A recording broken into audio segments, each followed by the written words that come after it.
Halo teman-teman, assalamualaikum warahmatullahi wabarakatuh. Selamat datang kembali di channel dan Pono Media. Oke teman-teman, pada kesempatan kali ini, pada pagi hari ini, admin hanya ingin berbagi sedikit informasi mengenai macam-macam jenis kategori yang kaitannya nanti untuk pendaftaran ini ya teman-teman, pendaftaran KRIS. Jadi sebelum teman-teman untuk melakukan pendaftaran KRIS itu ada beberapa kriteria atau macam-macam jenis kategori yang perlu diperhatikan. Jadi di KRIS itu ada, ketika akan melakukan pendaftaran teman-teman harus mengetahui sampai mana usaha yang dijalankan. Misalnya kan seperti yang teman-teman lihat ini, teman-teman pasti sudah familiar dengan istilah UKM dan UMKM ya teman. Dan satu lagi ada yang namanya UMI. Jadi apa yang akan admin sampaikan pada video kali ini itu kaitannya dengan MDR, Merchant Discount Rate, atau teman-teman mungkin tahu bahwa transaksi kris itu ada potongan MDR-nya gitu ya. Nah biar nggak ada potongan MDR, teman-teman itu harus paham juga ketika melakukan pendaftaran itu nanti teman-teman pilihnya yang mana, UMI, UKM atau UMKM. Jadi kalau secara umum UKM itu kan merupakan singkatan dari usaha kecil dan menengah, itu UKM. Sedangkan UMKM itu usaha mikro kecil menengah. Jadi urutannya itu yang paling besar ini dalam artian pendapatan tahunnya paling besar itu UKM, lalu di bawahnya itu ada UMKM. Nah, yang paling kecil atau paling bawah itu adalah UMI, teman-teman.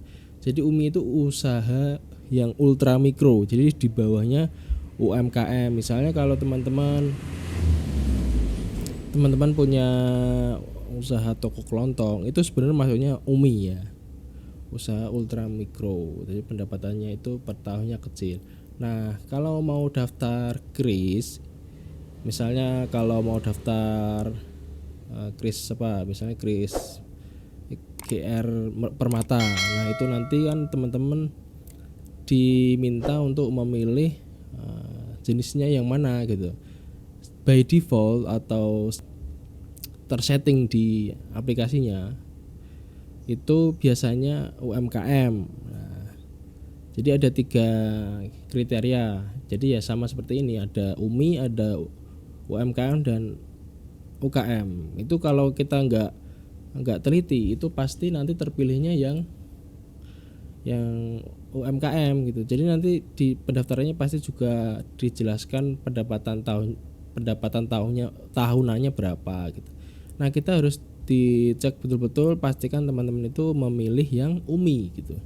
Biar apa? Biar nanti krisnya itu nggak ada potongan MDR. Karena potongan MDR ini misalnya kalau teman-teman kelasnya yang UMI, potongan MDR ini kan akan terasa sangat memangkas sekali ya teman-teman. Misalnya kalau kita bayar 100.000 itu kan nggak terima 100.000 pas gitu kan. Sedangkan kita itu usahanya skalanya paling mikro gitu.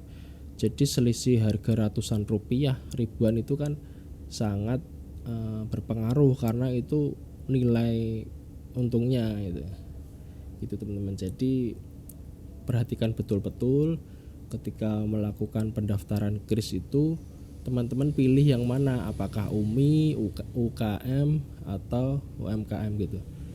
Ya yang jelas teman-teman harus sesuai dengan ini ya kriterianya masing-masing ya. Tapi saya yakin pasti teman-teman semua itu masuknya yang UMI sih gitu. Kalau untuk individu bagaimana, maksudnya apa? Kalau individu maksudnya UMI teman-teman. Nah, jadi individu sama ultra mikro itu sama kastanya, ibaratnya seperti itu. Jadi pilihnya yang UMI gitu. Itu kalau untuk kris usaha. Sedangkan kalau kris untuk misalnya yayasan, sekolah, kemudian ada lagi misalnya masjid, itu beda lagi. Itu nanti ada kriterianya sendiri. Jadi di kris itu ada kriterianya sendiri juga. Jadi kalau yang ini kan saya bahasnya kaitannya dengan kriteria jenis usahanya ya, masuknya yang mana gitu. Kalau kris itu ada sendiri, tapi kalau yang kita daftar di aplikasi misalnya BCA Merchant, GR Permata itu yang untuk usaha itu. Jadi nggak perlu dipikirkan masalah jenisnya. Itu nanti sudah tersetting secara otomatis. Yang perlu diperhatikan betul-betul ketika pendaftaran itu pilihnya yang UMI biar nggak ada potongan MDR. Gitu ya teman-teman. Ini sudah berapa menit ini? Baru jalan berapa toh ini? Nah jadi gitu dulu ya teman-teman video singkat kali ini. Semoga apa yang admin sampaikan singkat pada video kali ini bisa sedikit mencerahkan buat teman-teman semua. Kalau mungkin ada pertanyaan atau hal-hal lain bisa komen saja di bawah. Kalau memang butuh informasi secara personal ya tinggal WA saja ke nomor admin, ada di deskripsi, nanti saya kasih. Kalau nggak di deskripsi ya cek aja di profil YouTube admin ya, itu ada nomor HP-nya, silahkan dicek gitu. Sekian dulu video kali ini, sampai jumpa di video berikutnya. Wassalamualaikum warahmatullahi wabarakatuh.